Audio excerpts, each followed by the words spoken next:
Viewers and subscribers, you're welcome back again on this platform. This is BVI Channel 1, where we tell you undiluted truth. And you know, this platform, we don't do praise singing. We see it, we say it. And to some of you who have asked me, what is happening in Anambra State, give us an update on Soludo's government. I want to tell you the latest, what happened last weekend, when Soludo did what some people may call the impossible. Visiting a community that is not accessible, Nzam, in Olumbanasa, in Anambra West local government. Take a look at his journey and how dramatic it was.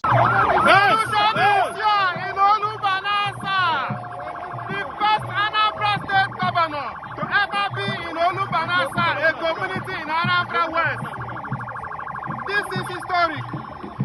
This is first time it's happening in Anambra State that the city governor is Olumbanasa, a community in Anambra West. The solution is here. This is historic day in Olumbanasa that the city governor is here. And the Soludo is the first governor ever elected in Anambra State to visit this forgotten community. This is historic. He's here to see the people. He's here to talk with them. To tell them they are part of Anambra State. He's here to solve their numerous problems.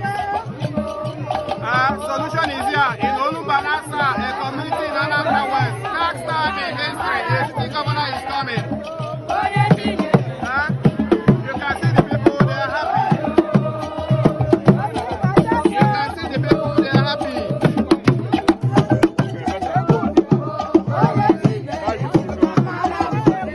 Anambra West.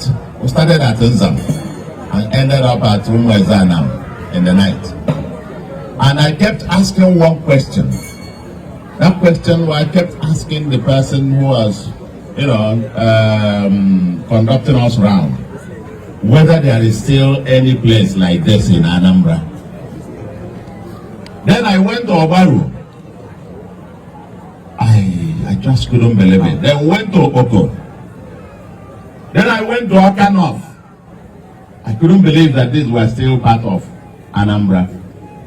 And I can tell you, Anambra West, Obaru, especially Okoko, and Okanoff, happen to be three local governments. Particularly, I couldn't get my mind off you. I couldn't get my mind off you. And I made a promise to my God that if by His grace, you people employ me to be governor, that will bring smiles to the faces of the people in this house. And that's part of this journey.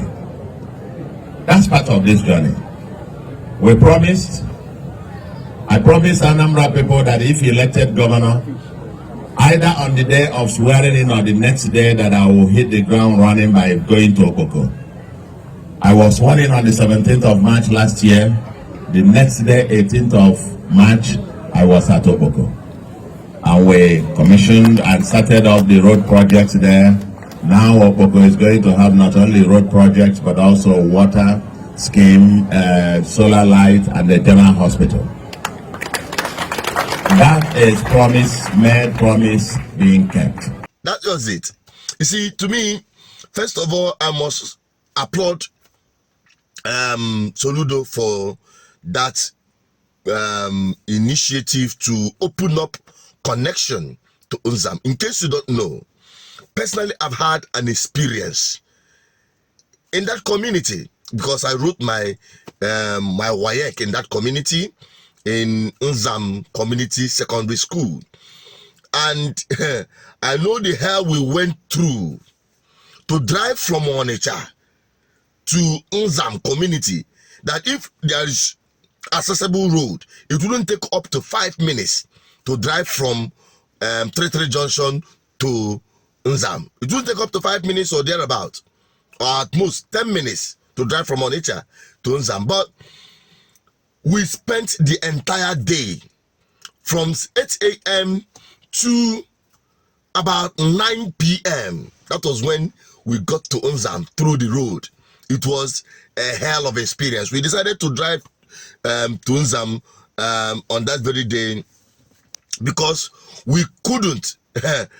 I, my sister, and some of us who went on that journey to Unzam at that time, none of us could dare to travel on the river because that is the only accessible road to Unzam, or means to Unzam, the River Niger.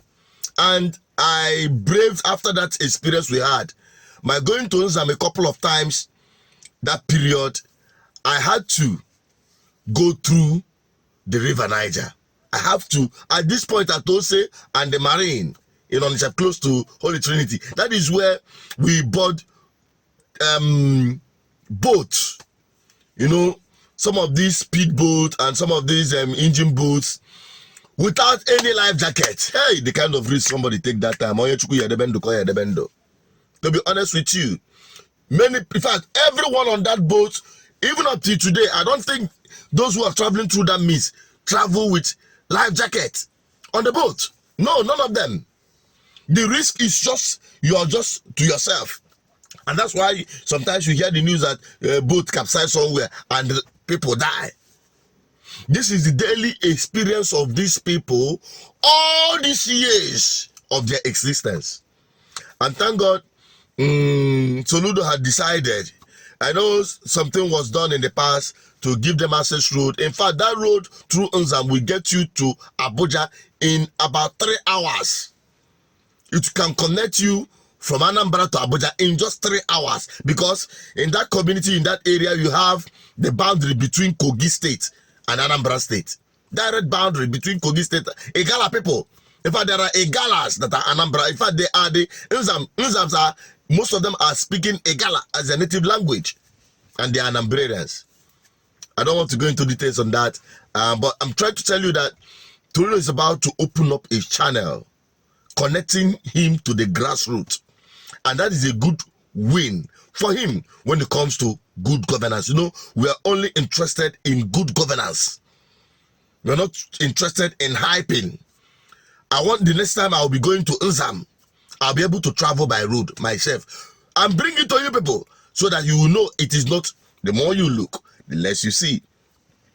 For him to travel on the boat, ride on the Okada, on the Keke, and the rest of them, so that he wants to connect with the grassroots. And that's what we're talking about. I keep telling you, we appraise political leaders by their performance, by the good governance they are delivering to the people, and not by the politics. The politics, it is your own goal. If you score own goal, that is your own business. But what we are interested in GGM and on this platform is delivering good governance. I want politicians to compete with each other, who will outperform each other in delivering good governance to our people, not just in Anambra State, but the entire Southeast and across Nigeria. And when that starts happening, who will be the ultimate beneficiaries? The people. But what we have today is where politicians compete to outdo each other in corruption and impunity, in embezzling and diverting public funds. That is where they compete with each other. Who go stale pass.